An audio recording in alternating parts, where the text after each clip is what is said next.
Baik, Shalom saudara dan saudari. Bertemu lagi kita di channel ini untuk mendengar lagi firman Tuhan yang pastinya sesuai apa yang dikatakan Alkitab. Terima kasih atas kesetiaan Anda di channel ini. Semoga saudara dan saudari semua selalu dalam keadaan yang baik, yang sehat pastinya atas pimpinan Tuhan. Jadi, apa topik yang kita akan bahas kali ini? Topik yang kita akan bahas kali ini adalah di manakah Yesus dalam 3 hari antara kematian dan kebangkitannya.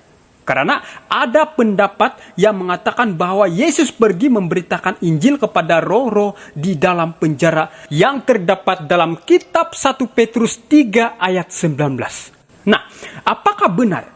Apakah roh dalam ayat tersebut mengacu kepada roh manusia yang sudah mati? Atau roh yang masih hidup? Oleh itu, jangan kemana-mana dan jangan ada yang skip, karena kita akan mengetahui jawabannya bila mana kita tetap fokus akan pembahasan ini. Yang pasti sesuai apa yang dikatakan Alkitab. Karena Alkitab merupakan standar pendidikan orang Kristen sebagai rujukan utama. Apapun yang kita dengar, apapun yang kita anuti, apapun yang kita percaya, pertanyaannya, apakah itu atas dasar Alkitab? Jadi, mari kita utamakan Alkitab, yaitu firman Tuhan. Berilah kepada Tuhan kemuliaan namanya.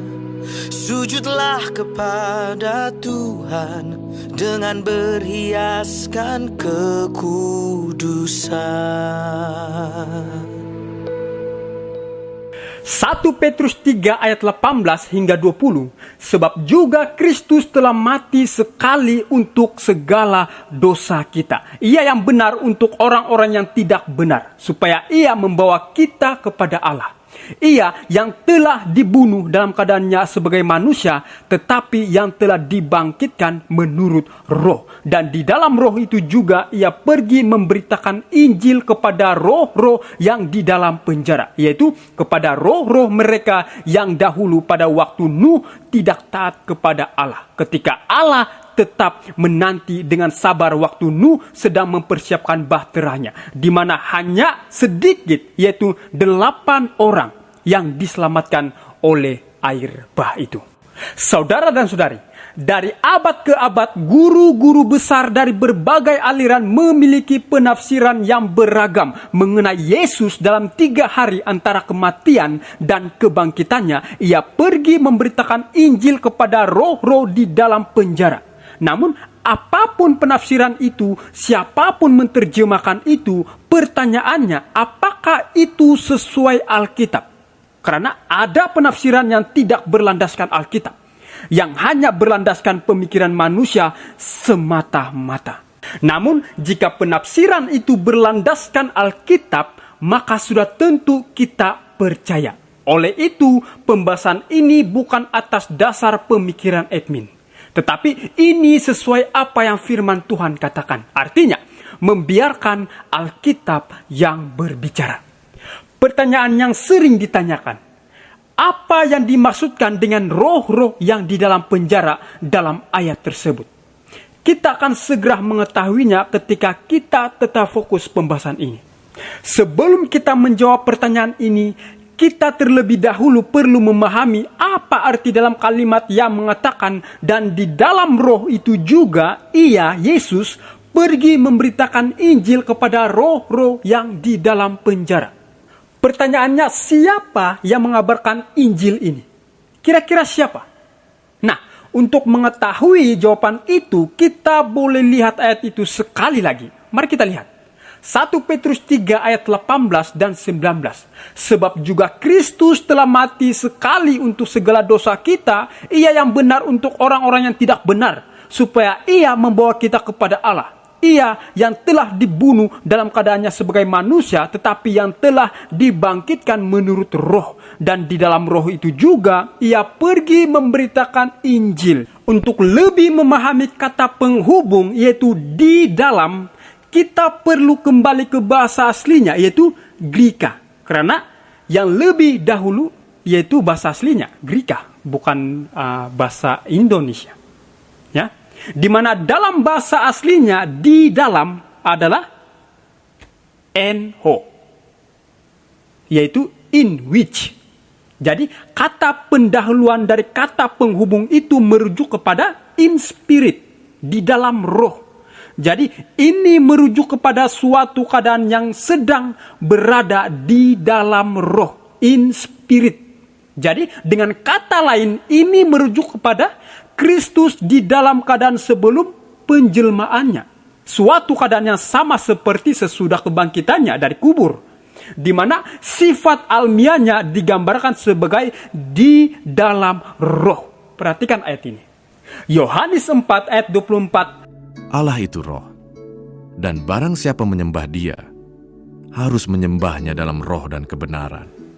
Jadi kata roh itu merujuk kepada keberadaannya sebagai makhluk ilahi setelah kebangkitannya dari antara orang mati.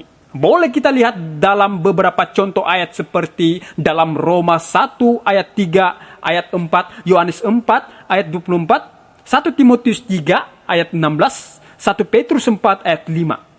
Tapi di sini saya hanya papar satu ayat saja, yaitu dalam Roma 1 ayat 3 dan 4. Tentang anaknya yang menurut daging diperanakan dari keturunan Daud, dan menurut roh kekudusan dinyatakan oleh kebangkitannya dari antara orang mati, bahwa ia adalah anak Allah yang berkuasa, Yesus Kristus Tuhan kita. Dengan demikian 1 Petrus 3 ayat 19 memberikan arti bahwa Kristus telah pergi menginjil dalam keadaan sifat almiahnya yang digambarkan sebagai di dalam roh. Saya ulangi. Dengan demikian 1 Petrus 3 ayat 19 memberikan arti bahwa Kristus telah pergi menginjil dalam keadaan sifat almiahnya yang digambarkan sebagai di dalam roh. Apakah Alkitab mengajarkan keberadaan Kristus sebelum penjelmaannya ke dunia? Sudah pasti ketika dia berbicara kepada orang-orang Yahudi. Kita boleh lihat dalam Yohanes 8 ayat 58. Kata Yesus kepada mereka, "Aku berkata kepadamu, sesungguhnya sebelum Abraham jadi, aku telah ada." Yesus sendiri mengklaim mengenai keberadaannya sebelum penjelmaannya ke dunia ini. Bahkan Yesus dengan jelas menggunakan kata-kata yang digunakan Allah sendiri yang terdapat di dalam perjanjian lama, yaitu "Aku adalah aku" dalam Keluaran 3 ayat 14. Bahkan dari latar belakang perjanjian lama, Yesus memiliki aktivitas sebelum penjelmaannya dan beberapa gelar yang merujuk kepada diri Yesus Kristus. Jadi dapat dimengerti di sini bahwa Yesus tidaklah secara pribadi datang memberitakan Injil kepada orang-orang yang hidup sebelum air bah, tetapi gantinya oleh Roh-Nya. Dia telah bekerja melalui pelayanan yang dilakukan oleh Nabi Nuh. 1 Petrus 1 ayat 11. Sekali lagi, mari kita perhatikan ayat ini. 1 Petrus 3 ayat 20. Yaitu kepada roh-roh mereka yang dahulu pada waktu Nuh tidak taat kepada Allah. Ketika Allah tetap menanti dengan sabar waktu Nuh sedang mempersiapkan bahteranya, di mana hanya sedikit, yaitu 8 orang yang diselamatkan oleh air bah itu. Kalau kita biarkan Alkitab yang berbicara, ayat ini tidak berbicara mengenai Yesus menginjil kepada roh-roh orang mati, ya. Jelas ayat itu katakan, yaitu kepada roh-roh yang dahulu pada waktu Nuh tidak taat kepada Allah. Jadi dengan kata lain, Rasul Petrus berbicara mengenai kebangkitannya dari kubur sebagai roh, yaitu sifat almiahnya, dan roh yang sama itu dahulu pernah menginjil kepada roh-roh pada waktu zaman Nuh. Harap di tahap ini kita dapat mengerti, saudara dan saudari. Nah, ada juga beberapa penafsiran ini sebagai neraka. Tetapi dapatkah pandangan ini didukung oleh Alkitab? Karena kita perlu ingat bahwa kehancuran terakhir orang fasik dalam api neraka itu akan terjadi di masa depan, yakni di akhir sejarah dunia, dan neraka belum ada sekarang. Perhatikan. Maka nyata bahwa Tuhan tahu menyelamatkan orang-orang saleh dari pencobaan dan tahu menyimpan orang-orang jahat untuk disiksa pada hari penghakiman. Dalam 2 Petrus 2 ayat 9. Nah, lalu siapakah roh-roh yang di Injil itu? Roh-roh yang dalam bahasa Greka adalah pneumasin, yaitu spirits. Kata Greka pneuma telah diterjemahkan di dalam King James Version di beberapa ayat Alkitab sebagai spirits, roh, sebagai ghost, hantu, sebagai life, kehidupan, wind, angin, dan sebagai spiritual, rohani. Kata pneuma telah digunakan dalam berbagai macam konteks. Antaranya, pertama, sehubungan dengan udara yang bergerak, seperti wind, angin. Yohanes 3 ayat 8, dan breath, nafas, di dalam Wahyu 11 ayat 11. Kedua, sehubungan dengan prinsip kehidupan dalam Lukas 8 ayat 55. Ketiga, sehubungan dengan cara berpikir, kebijaksanaan, pengaruh, atau sikap-sikap yang mengatur diri seseorang. Dasar dari karakternya sebagaimana yang terdapat dalam 1 Korintus 4 ayat 21, 2 Korintus 12 ayat 18.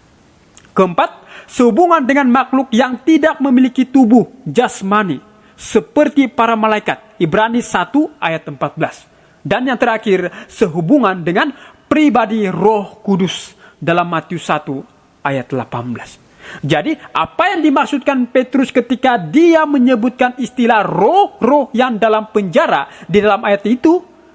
Hal tersebut haruslah ditentukan oleh konteksnya. Jadi dapat kita lihat konteks istilah tersebut pastilah merujuk kepada orang-orang yang hidup sebelum masa air bah, dan bukan merujuk kepada roh orang yang mati. Konteks yang sama juga digunakan dalam 2 Korintus 12 ayat 18. Memang aku telah meminta Titus untuk pergi, dan bersama-sama dengan dia aku mengutus saudara yang lain itu. Adakah Titus mengambil untung daripada kamu? Tidakkah kami berdua hidup menurut roh yang sama? Dan tidakkah kami berlaku menurut cara yang sama? Lalu apa arti penjara? Kata asli penjara adalah fulak, yaitu prison. Kata ini terdapat sekitar 16 kali di Perjanjian Baru. Kata ini dapat menunjukkan penjara secara literal maupun secara penjara rohani. Penjara secara literal berarti tempat pengurungan atau seringkali disebut tempat hukuman.